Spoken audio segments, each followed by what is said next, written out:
Assalamualaikum dan selamat sejahtera. Saya Hairil Nizam bin Muhammad, nombor matrik 290136. Ketua kumpulan yang terdiri daripada Asrina binti Maulud, nombor matrik 290104, Nur Syamimi binti Rahim 290229, Saniah binti Maulud 290245 dan juga Wan Muhammad Haziq bin Wan Salim 290261. Kumpulan kami akan membentangkan tugasan kumpulan bagi modul di MJM 3023 Kepimpinan dan Pengurusan Awam yang bertajuk Peranan Pemimpin di dalam Sektor Awam bagi menguruskan diversity. Saya akan memulakan pembentangan kumpulan kami dengan tajuk pengenalan. Dunia tanpa sepadan pada masa kini telah menyebabkan pelbagai perubahan dalam aspek sosial dan juga ekonomi yang turut memberi impak atau kesan besar terhadap cara organisasi beroperasi. Dalam konteks ini, isu diversity ataupun kepelbagaian semakin menjadi fokus utama dalam pengurusan organisasi. Diversity ini merujuk kepada kehadiran pelbagai latar belakang seperti budaya, jantina, agama dan juga kewarganegaraan serta umur di dalam sesebuah organisasi. Peningkatan globalisasi dan integrasi teknologi telah membawa kepada satu persekitaran yang lebih terbuka di mana organisasi beroperasi dalam pelbagai konteks budaya yang berbeza. Oleh itu, pengurusan diversity merupakan satu cabaran penting bagi pemimpin dalam sesebuah organisasi bagi memastikan kelancaran operasi dan matlamat organisasi tercapai. Sebagai contoh, dalam menghadapi persekitaran kerja yang penuh dengan kepelbagaian, organisasi perlu beradaptasi dengan pelbagai perspektif dan nilai-nilai yang datang dari pekerja yang berasal dari pelbagai latar belakang yang berbeza. Ini boleh memperkayakan pengalaman dan kemahiran dalam organisasi dan seterusnya meningkatkan daya saing. Namun cabaran utama adalah bagaimana pemimpin sesebuah organisasi tersebut dapat mengurus dan memanfaatkan kepelbagaian ini untuk memberi kelebihan kepada organisasi tanpa menyebabkan ketegangan ataupun konflik kerja antara pekerja. Pengurusan yang bijak terhadap isu diversity ini adalah kunci dalam memastikan hubungan yang harmoni serta mencipta persekitaran yang inklusif di mana setiap individu berasa dihargai dan diberi peluang untuk berkembang. Oleh itu, pengurusan diversity bukan sahaja dilihat sebagai satu strategi perniagaan yang penting, tetapi juga sebagai elemen yang mampu meningkatkan kesejahteraan pekerja serta keberkesanan operasi dalam organisasi. Dalam dunia yang semakin berkembang, pemimpin yang bijak dalam mengurus diversity akan lebih mampu menyesuaikan diri dengan perubahan dan cabaran yang timbul, seterusnya membawa kejayaan kepada organisasi. Saya serahkan kepada pembentang seterusnya, iaitu Nur Syamimi, untuk meneruskan pembentangan. Sekian. Assalamualaikum warahmatullahi wabarakatuh. Saya Nur Syamimi binti Rahim, nombor matrik 290229, akan meneruskan dengan tajuk pembentangan yang seterusnya. Antara peranan kepimpinan dalam pengurusan diversity di sektor awam, yang pertama, menetapkan visi dan nilai inklusif. Yang kedua, menetapkan kesedaran dan pendidikan mengenai kepelbagaian. Yang ketiga, menggalakkan penglibatan semua pekerja. Yang keempat, menilai dan mengukur keberkesanan pengurusan diversity. Dan yang terakhir, iaitu menguruskan konflik yang muncul daripada kepelbagaian. Kita tengok kepada tajuk yang seterusnya. Seterusnya, kita pergi kepada poin peranan kepimpinan dalam menguruskan diversity di sektor awam yang pertama, iaitu menetapkan visi dan nilai inklusif. Pemimpin dalam organisasi perlu menetapkan visi yang jelas yang mengiktiraf kepelbagaian sebagai aset yang penting. Dengan mewujudkan visi yang eksklusif, pemimpin boleh memastikan bahawa semua individu tanpa mengira latar belakang merasa dihargai dan diberi peluang yang sama untuk berjaya. Visi ini bukan sahaja mengarahkan hala tuju organisasi, tetapi juga mencipta persekitaran yang menyokong pembangunan peribadi dan profesional bagi setiap anggota. Seterusnya, nilai-nilai inklusif. Apabila pemimpin menyarankan nilai-nilai inklusif yang menekankan penerimaan, persamaan dan penghargaan terhadap setiap individu, mereka dapat memupuk budaya yang memperkasa serta meminimumkan jurang antara pekerja atau pelajar dari latar belakang yang berbeza. Poin ketiga, latihan dalam pendidikan. Dalam sektor pendidikan awam, seorang pemimpin boleh memperkenalkan program pengiktirafan budaya yang menggalakkan penyertaan aktif semua kumpulan etnik dalam aktiviti pendidikan. Program ini memberi peluang yang sama kepada pelajar daripada latar belakang yang berbeza untuk mencapai kejayaan dalam bidang akademik. Pelaksanaan ini mampu memberi kesan positif kepada prestasi pelajar kerana mereka merasa dihargai dan diterima dalam komuniti pembelajaran. Seterusnya, teori kepimpinan transformasi. Teori ini menekankan bahawa pemimpin transformasional ni mampu memotivasi dan menginspirasi pengikut mereka untuk mencapai matlamat yang lebih tinggi melalui visi yang jelas dan nilai-nilai yang bermakna. Pemimpin yang mengamalkan pendekatan transformasional akan memberi penekanan terhadap kepelbagaian sebagai salah satu elemen penting dalam organisasi sambil menggalakkan pekerja atau pelajar untuk melepasi batasan peribadi mereka. Sekali, kesan keseluruhan. Secara keseluruhannya, visi dan nilai inklusif yang jelas membolehkan organisasi berfungsi dengan lebih harmonis, memastikan setiap individu dapat berkembang tanpa halangan disebabkan perbezaan latar belakang. Pemimpin yang berjaya dalam hal ini akan membantu organisasi mencapai matlamatnya dengan penuh keberkesanan dan kecekapan. Kita lihat peranan yang kedua, iaitu menetapkan kesedaran dan pendidikan mengenai kepelbagaian. Kita lihat kepada peranan pemimpin yang seterusnya, iaitu menetapkan kesedaran dan pendidikan mengenai kepelbagaian. Penekanan terhadap pendidikan dan kesedaran. Peranan pendidikan ni penting untuk memupuk pemahaman yang lebih mendalam dalam kalangan pekerja mengenai nilai dan kepentingan kepelbagaian dalam persekitaran kerja. Ia dapat mengurangkan prasangka dan meningkatkan kesedaran terhadap perbezaan yang ada. Yang kedua, latihan berkaitan kepelbagaian. Program latihan ini boleh membantu pekerja memahami kepelbagaian perspektif, meningkatkan toleransi dan membentuk budaya yang lebih inklusif di dalam organisasi. Latihan dalam perkhidmatan kesihatan. Pemimpin boleh melaksanakan program latihan untuk petugas kesihatan. Latihan ini boleh mengajarkan mereka cara melayani pesakit daripada pelbagai latar belakang etnik dan agama dengan penuh rasa hormat dan empati. Ini bukan sahaja membantu meningkatkan kualiti perkhidmatan yang diberikan, tetapi ia juga memastikan bahawa semua pesakit merasa dihargai dan diterima tanpa mengira latar belakang mereka. Program ini akan memperkukuhkan hubungan antara pekerja dan pesakit serta memupuk suasana kerja yang lebih harmoni dan inklusif. Seterusnya, teori pengurusan sumber manusia strategik. Teori ini menekankan bahawa latihan dan pembangunan berterusan adalah faktor penting dalam mencipta tenaga kerja yang lebih berdaya saing dan inklusif. Latihan berkaitan kepelbagaian bukan sahaja meningkatkan kecekapan pekerja dalam menghadapi cabaran yang datang daripada kepelbagaian latar belakang, tetapi juga memberi mereka kemahiran untuk bekerja dengan lebih berkesan dalam persekitaran yang penuh kepelbagaian. Kesan keseluruhannya meningkatkan kesedaran dan pendidikan mengenai kepelbagaian bukan sahaja membolehkan pekerja bekerja dengan lebih efektif dalam persekitaran yang pelbagai, tetapi juga membentuk organisasi yang lebih inklusif yang mampu mencipta nilai yang lebih tinggi dalam jangka panjang. Kita ke rakan saya yang seterusnya untuk teruskan pembentangan yang seterusnya. Sekian, terima kasih. Assalamualaikum dan selamat pagi. Nama saya Wan Muhammad Haziq Dewan Salim, nombor metrik 290261. Saya akan menerangkan tentang peranan kepimpinan dalam mengurus diversiti sektor awam. Saya bagi isi ketiga, iaitu dalam menggalakkan penglibatan semua pekerja. Salah satu peranan penting kepimpinan dalam mengurus diversiti ialah memastikan setiap pekerja tidak kira bangsa, agama, umur, jantina atau latar belakang sosial diberi peluang untuk terlibat secara aktif dalam organisasi. Kepimpinan yang inklusif akan berusaha memastikan tiada pekerja yang rasa tersisih atau dipinggirkan. Contoh situasi, seorang ketua jabatan di sebuah agensi kerajaan menyedari bahawa mesyuarat jabatan sering didominasi oleh pegawai kanan berbangsa Melayu sahaja, manakala pegawai muda dari kaum lain seperti China dan India kurang bersuara.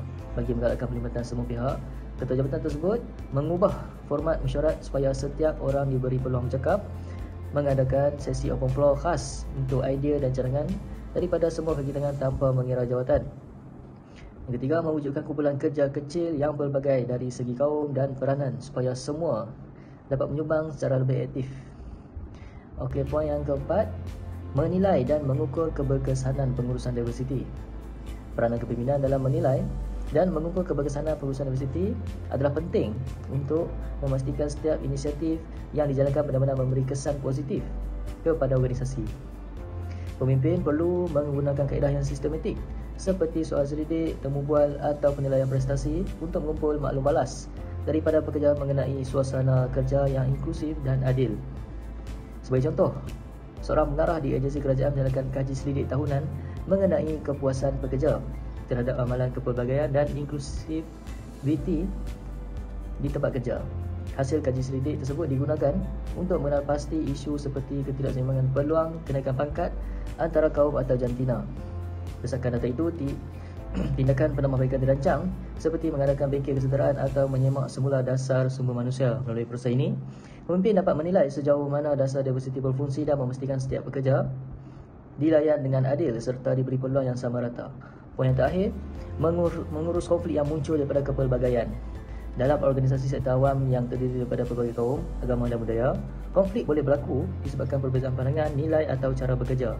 Oleh itu, pemimpin memainkan peranan penting dalam mengurus konflik ini secara adil, terbuka dan profesional. Sebagai contoh, dalam sebuah jabatan kerajaan, berlaku salah faham antara dua kaki tangan apabila seseorang kaki tangan bukan Islam tidak memahami keperluan seorang kaki tangan Muslim untuk mengambil masa solat pada waktu bekerja. Situasi ini menimbulkan ketegangan dan rasa tidak puas hati. Seorang ketua jabatan yang berkesan akan menyelesaikan isu ini dengan memanggil kedua-dua pihak untuk berdialog secara terbuka, memberi penjelasan tentang hak dan keperluan agama serta menggalakkan sikap saling menghormati. Selain itu, pemimpin boleh mengadakan sesi taklimat atau latihan berkenaan sensitiviti budaya dan agama agar pekerja lebih memahami antara satu sama lain. Dengan kata ini, bukan sahaja menyelesaikan konflik dengan berhemah, malah mengubah perpaduan dan kerjasama dalam organisasi. Sekian, terima kasih. Assalamualaikum warahmatullahi wabarakatuh. Saya Aslina binti Maulud 290104 akan meneruskan penerangan berkaitan cabaran dan cadangan dalam mengurus diversiti di sektor awam. Menguruskan diversiti dalam organisasi sektor awam menghadapi beberapa cabaran yang perlu ditangani dengan bijaksana oleh pemimpin. Setiap cabaran ini memerlukan pendekatan yang sesuai untuk memastikan bahawa organisasi dapat berfungsi dengan lancar dan mencapai matlamatnya dalam persekitaran yang inklusif dan produktif. Antara cabaran-cabaran yang dihadapi adalah perbezaan nilai dan kepercayaan. Yang kedua, berat sebelah dan stereotip. Yang ketiga, kurangnya pendidikan dan kesedaran mengenai diversiti. Dan yang keempat adalah menangani perbezaan komunikasi. Di sini, saya akan menerangkan berkaitan perbezaan nilai dan kepercayaan. Perbezaan nilai dan kepercayaan dalam organisasi sering menjadi cabaran kerana ia boleh menyebabkan salah faham, prasangka atau konflik, terutamanya dalam sektor awam dengan pekerja dari latar belakang yang berbeza. Ketegangan ini boleh menjejaskan komunikasi, kerjasama serta keberkesanan perkhidmatan. Pemimpin memainkan peranan penting dalam menguruskan kepelbagaian ini dengan memupuk budaya inklusif, menggalakkan kesedaran budaya serta menyelesaikan konflik secara konstruktif untuk mencapai keharmonian dan meningkatkan prestasi organisasi. Dengan pendekatan yang betul, kepelbagaian ini boleh menjadi aset yang memperkayakan persekitaran kerja. Seterusnya, cabaran yang kedua adalah berat sebelah dan stereotip. Berat sebelah dan stereotip adalah cabaran utama dalam menguruskan diversiti di sektor awam kerana ia boleh mencetuskan ketidakadilan, menurunkan moral pekerja dan menjejaskan produktiviti. Andaian yang tidak adil terhadap individu sering menghalang peluang pengiktirafan dan pengembangan. Untuk mengatasinya, pemimpin perlu memastikan proses kerja yang objektif, menggalakkan kesedaran terhadap berat sebelah, serta menggunakan sistem penilaian yang transparan dan inklusif. Ini penting untuk membina tempat kerja yang adil, menyokong perkembangan pekerja dan meningkatkan prestasi organisasi. Untuk cabaran yang ketiga dan keempat akan diteruskan oleh rakan sekumpulan saya seterusnya. Terima kasih. Assalamualaikum warahmatullahi wabarakatuh. Saya Sania binti Maulud 290245. Saya akan sambung dari segi cabaran dan cadangan pengurusan diversiti di sektor awam, iaitu mengenai kurangnya pendidikan dan kesedaran mengenai diversiti dan menangani perbezaan komunikasi. Kurangnya pendidikan dan kesedaran mengenai diversiti. Tidak semua individu dalam organisasi memahami sepenuhnya kepentingan diversiti dan bagaimana ia memberi impak positif kepada persekitaran kerja. Tanpa latihan atau pendedahan yang mencukupi mengenai kepelbagaian budaya dan cara untuk bekerja secara inklusif, pekerja mungkin tidak sedar akan kesan negatif yang timbul daripada sikap atau tindakan yang tidak sensitif terhadap perbezaan yang ada. Pemimpin dalam sektor awam menghadapi cabaran dalam memastikan bahawa setiap pekerja mempunyai pemahaman yang mendalam tentang kepelbagaian dan bagaimana ia mempengaruhi interaksi dan produktiviti dalam organisasi. Tanpa pendidikan yang mencukupi, pekerja mungkin terlepas pandang atau tidak memahami perbezaan budaya, agama atau latar belakang sosial rakan sekerja mereka. Ini boleh menyebabkan ketidakselesaan dalam interaksi di tempat kerja, seperti menggunakan bahasa yang tidak sensitif, mempamerkan sikap prejudis atau menafikan keperluan individu daripada latar belakang tertentu. Ketidakselesaan yang timbul akibat daripada situasi ini boleh memberi kesan negatif terhadap hubungan antara pekerja, menurunkan semangat kerjasama dan menyebabkan ketidakpuasan hati dalam organisasi. Melalui pendidikan yang berterusan, pemimpin dapat memastikan bahawa pekerja mempunyai alat dan pengetahuan yang diperlukan untuk bekerja dengan baik dalam persekitaran yang pelbagai. Okey, seterusnya mengenai perbezaan komunikasi. Dalam organisasi sektor awam, di mana pekerja sering datang dari pelbagai latar belakang, budaya, etnik dan bahasa, perbezaan dalam cara komunikasi boleh menjadi cabaran yang besar. Ini termasuk perbezaan dalam bahasa, gaya komunikasi serta norma sosial yang berbeza antara individu. Salah satu langkah yang boleh diambil adalah dengan menyediakan latihan komunikasi interculture yang dapat membantu pekerja memahami dan menghargai perbezaan komunikasi. Pemimpin perlu mengendalikan perbezaan komunikasi dengan bijak dan memastikan bahawa saluran komunikasi dalam organisasi jelas dan mudah difahami oleh semua pekerja. Latihan ini boleh merangkumi aspek-aspek seperti cara berkomunikasi dengan sensitif terhadap budaya, penggunaan bahasa yang jelas dan mudah difahami, serta cara mengelakkan salah faham yang berkaitan dengan komunikasi non-verbal. Contohnya, menggunakan teks bertulis bersama dengan sesi penjelasan lisan boleh memastikan bahawa maklumat yang penting diterima oleh semua pihak, termasuk mereka yang mungkin menghadapi kesukaran dalam memahami bahasa yang digunakan. Secara keseluruhannya, menangani perbezaan komunikasi memerlukan pemimpin untuk memahami dan menghargai kepelbagaian cara berkomunikasi dalam organisasi dengan menyediakan latihan yang bersesuaian dan memastikan saluran komunikasi yang jelas dan terbuka. Pemimpin dapat mengurangkan salah faham dan meningkatkan kerjasama antara pekerja yang datang dari pelbagai latar belakang. Okey, kesimpulannya. Secara keseluruhan, pemimpin dalam sektor awam perlu memahami kepentingan diversiti dan menyediakan persekitaran kerja yang inklusif serta adil untuk semua pekerja dalam organisasi. Dengan mengaplikasikan teori kepimpinan dan pengurusan sumber manusia, mereka dapat memastikan diversiti diurus dengan baik dan memberi manfaat kepada organisasi serta masyarakat yang dilayaninya. Okey, sekian, terima kasih sahaja pembentangan daripada kumpulan kami. Assalamualaikum warahmatullahi wabarakatuh.